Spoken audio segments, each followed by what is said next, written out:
prayers that are empty, because there are prayers.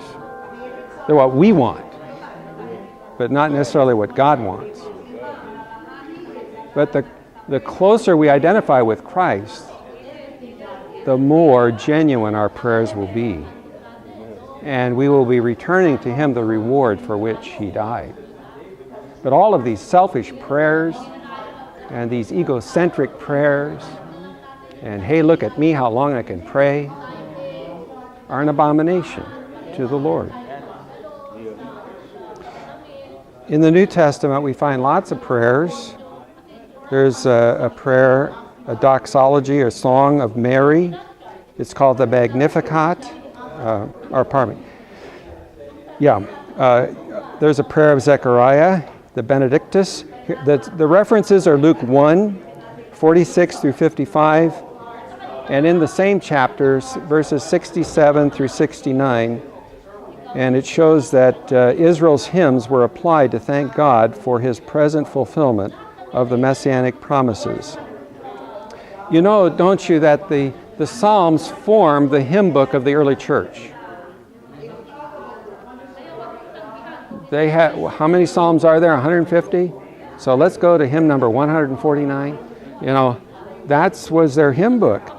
We know this from Colossians 3, verse 16. It says, "Let the word of Christ dwell in you richly, as you teach and admonish one another with all wisdom, and as you sing psalms, hymns, and spiritual songs with gratitude in your hearts to God." Colossians 3, verse 16. The singing of sacred songs is one of the most effective means of impressing the heart with spiritual truth.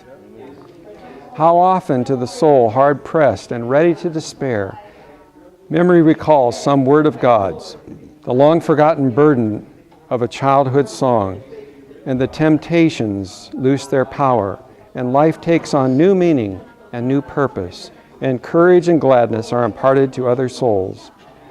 As a part of religious service, singing is as much an act of worship as is prayer. Indeed, many a song is prayer. And in the last book of the Bible, it gives us a glimpse of celestial glory around the throne of God. And heavenly angels are singing songs of adoration and thanksgiving there in Revelation chapters 4 and 5. And the keynote of heaven is the praise of God for what He is and has done for all of creation. Anybody have any thoughts they'd like to express, or any questions, comments? Okay.